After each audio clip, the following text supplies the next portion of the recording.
Welcome to the ADX and DMI presentation by Traders Help Desk. The ADX was developed by Wiles Wilder back in the 1970s. It was designed to show trend strength and momentum. Strong uptrend, strong downtrend, ADX line increases regardless of the direction.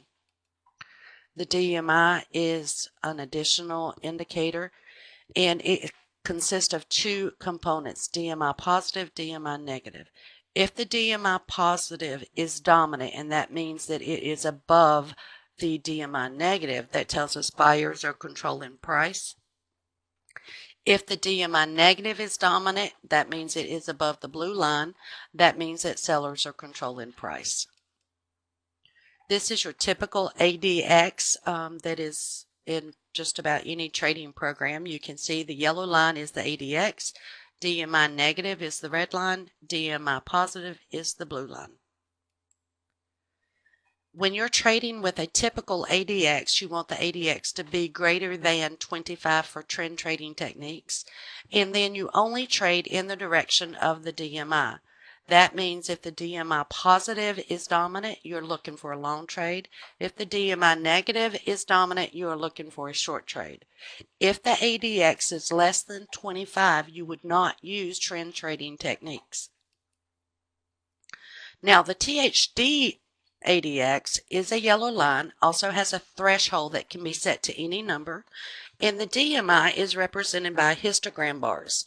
The DMI positive histogram bars are always green. If it is dark green, it indicates that either the ADX is below the threshold or it is decreasing. If the DMI positive histogram bar is bright green, it indicates that the ADX is above the threshold and increasing. If the DMI negative histogram bars are always red, and dark red indicates that either the ADX is below the threshold or decreasing. Bright red tells us that the ADX is above the threshold and increasing. Now, the free money indication. This is a rule that was developed by Dr. Mike Story in Canada. He is a retired chiropractor and professional trader. When you see the magenta bars on the lower time frame, you look at the higher time frame. You must be using two time frames, a lower and a higher. Okay? On the higher time frame, is the ADX above 30? Is the DMI color on the higher time frame? Does it match the DMI color on the lower time frame? If you have the magenta bars, you just look at the previous color to the magenta. Then you go back to the lower time frame. You look for the last high or low, depending on the trend direction. And price will normally retest these areas. So what we do is wait for the price to pull back and then close in the direction of our trade. So the price can pull back to the 20 period moving average, it could pull back to a 50 period moving average, or it could pull back to the ATR stop that is built into the THD trend. Now, the higher the time frame, the more typical it will pull back to a 50 period moving average because you get stronger pullbacks in the higher time frames. We always look for low risk entry points. That means very simply that I want my risk to be less than 12 ticks. I actually prefer 8 ticks. This is a great example on the euro. You see that we got the magenta bars here. Price made a new high at 22.18. The 12-minute was above 30 on the ADX. You can see the bright green histogram bars here. We wait for the price to pull back to the 20 period moving average, and it did here. That gave us a low risk entry point. We could either use the clipper to take profits, or we could just set a profit target at the previous high of 22.18.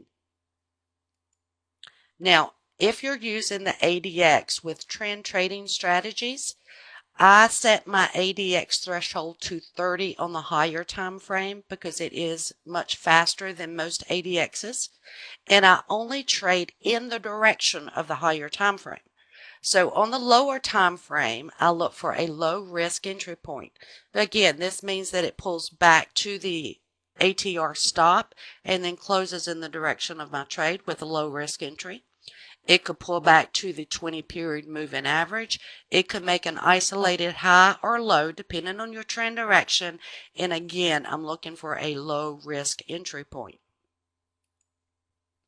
This is a great example again on the euro using a 3-minute and a 12-minute. You see that the ADX line on the 12-minute is above 30. You have bright red on your histogram here. You then look at the 3-minute for it to pull back to the stop or the 20-period moving average. In this case, it pulled back to the stop as well as to the 20-period moving average. Closed in the direction of our trade, meaning it closed less than the open. So then you can enter this trade and use a trend following technique.